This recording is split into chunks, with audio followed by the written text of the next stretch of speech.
Oltariq Marg'ilon Farg'ona yo'li do'stlar. Assalomu alaykum ahli YouTube.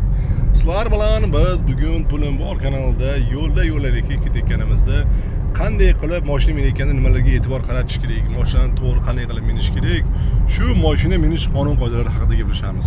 Do'stlar, avvalambor avtomat korobka mashina minayotgan paytlaringda doimiy ravishda o'tirgan shopir birinchi qiladigan ish nima qilish kerak? Shopir aka birinchi qiladigan ishlari birinchi remen taqish kerak. Remen taqish kerak, обязательник. Undan keyin обязательно do'stlar o'tirganlaringdagi ikkita bokovoyni o'zlaringga moslashlaring kerak. Orqa bokovoyda orqani ko'rinishini ta'minlab qo'yishlaring kerak. Benzin bor yo'lingni tekshirib qo'yish kerak. Undan keyin gazini bosish kerak do'stlar. Biz hozirgi paytda Rishton shahrimiz, bu tomonda Rishton sentrga kirmasdan Rishton bo'ylab aylanib yuribmiz do'stlar. Endi foydali video bo'lsin deb yo'lga ketayotganimizni ham bekor ko'tmaylik deb nima qilyapmiz. Yana shu mashina minishda nimalari juda ko'p odam hali nima qiladi, e'tibor qaratmaydi. Benzin yo propanda yurish. Misol uchun mana biz 10x da yuramiz. Hozir 65 talik balon qo'yganmiz, pashti 1:1. 65 ta to'ldirsak 700 km yuryapti hozir. 700 km yaxshi. 700 km mana bemalol 10x da yuribmiz do'stlar. Antiradar qo'yganmiz. Antiradar ko'ryapsizlar, o'tir turadi orada. Shu radarlar kepolayotgan paytda, lekin antiradarda ham hammasini ham olavermaydi. Gohlarni muxlofga radarlar bor. U muxlofga radarlarni bilintirmaydi. Radar bor deydi-yu, lekin radar ishlayotgan, ishlamayotgan mana shu o'tir degan ovozdan bilinadi. Bo'lmasa u bilinmaydi do'stlar. Xo'p, mana Rishtonliklar bo'lsa, Rishtonliklar shu yerda biz kommentariy yozib oladi do'stlar, sizlar Rishtonni mana O'tin bozoridan o'tib ketyapmiz do'stlar. Chap tomonimizda metan, kiloli osh, taxta bozor, terak bozor deydi mana shu do'stlar. Only mana whip optim teraklar. Keyin yana nima e'tibor qilish kerak? Shu mashina minayotgan paytlarda yangi shopirlar qo'liqish kerak emas, shoshilmasdan minishni o'rganinglar, chunki ko'p odam mashina mingan sari adrenalin beradi-da, yana bosqilaring keladi, gazni sol. Nima qilganing keladi? Bu adrenalin, ehtiyot bo'lar. U ham mayli, gohida yoshlarda ko'proq mashina mingan paytda o'zi bilmagan holda kibr rivojlanib ketadi. Ya'ni xuddi mashina minib dunyoni sotib olgandek bo'lib qoladi. O'zi dunyoni sotib emas, dalasini mashinasini minib ketayotgan bo'ladi-yu. No, kibr o'zi bilmagan holda kibr oti minib olinadi. Shunga ham juda ham ehtiyot bo'lasizlar. O'sha kibr oti mininganda nima bo'ladi deydigan bo'lsalaring, shu qizilda yurishni boshlaydi, qonun qoidalar buzishni boshlaydi. Birovni bir tiyinga olmaydi, to'g'risini aytsam. Aqa vaqti qaramay qo'yadi. Mana shu kibr otirini bir ko'rinishlardan bittasi. Mana yangi yo'llarda yangi qurilgan binolar. O'zbekiston borgan sari rivojlanyapti. Yangi do'konlar, yangi yo'llarimiz tinchlashyapti. Masalaga qaraymiz. Mo'ykalar paydo bo'lyapti. Mo'yka bizneslari do'stlar. Yana nimani gapirsa bo'ladi? Yana bitta sizlarga life hack do'stlar. Bilib olinglar, buni ko'p odam bilmaydi. Mana shuna qilib salfetka qo'yib olsanglar ham bo'ladi do'stlar. Mana biz salfetkani yopishtirib qo'yganmiz, tayini yopishtirgichni olib, menga qo'yib qo'ysanglar, salfetka nima vazifasini bajaradi? Oftob urganda monitoringiz orqasini qizdirib yormaydi bu. Bir, ikkinchidan olish udobni. Bunday olasizlar, mana men salfetkada mana.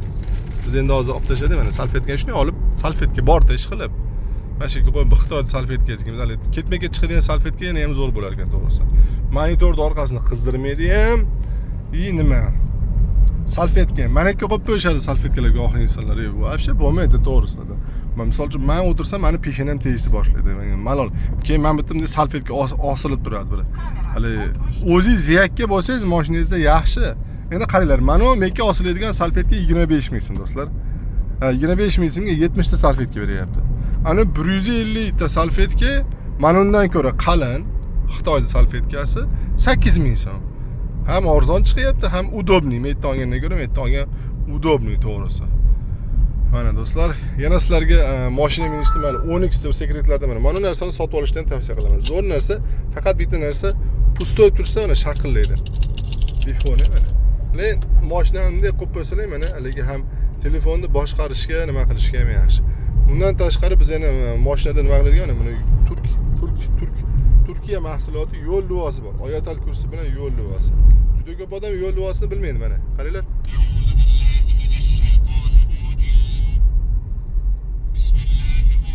Necha batareyasi o'tirib qolibdi, lekin ovoz chiqyapti.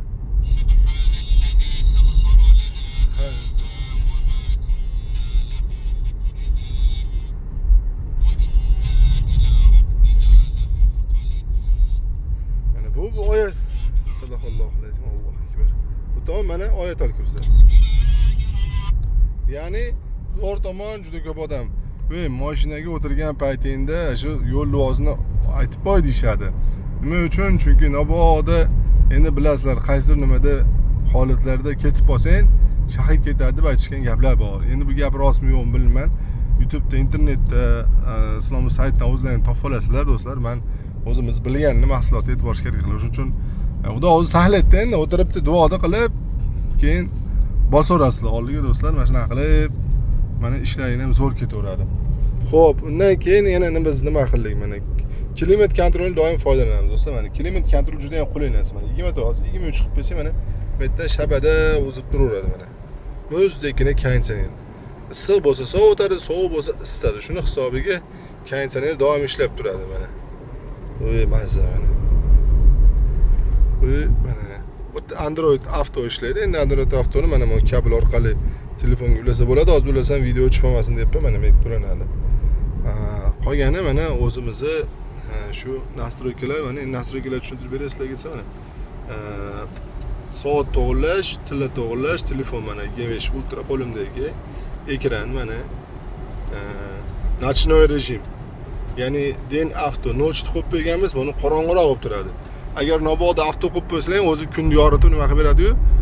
Kunduzi uni yorib bo'ladi, kechasi sallimaroq bo'ladi. Biz в общем kunduzi ham yoriq, nima ko'z olmasin dedik.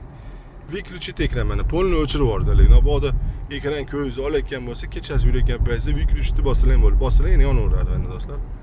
Hop, endi mana zvuklar nastroykasi mana. Endi bu haligi mana podvaqada mana bosib qo'ysam mana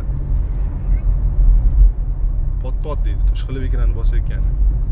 Mana yonganda ovozni nastroykasini qilib qo'ysang bo'ladi. Bundan keyin ishqilib nastroykalari ko'p. Agar hammasini 100% tushuntirib bersalaring, bu 1 soatlik video bo'lib ketadi.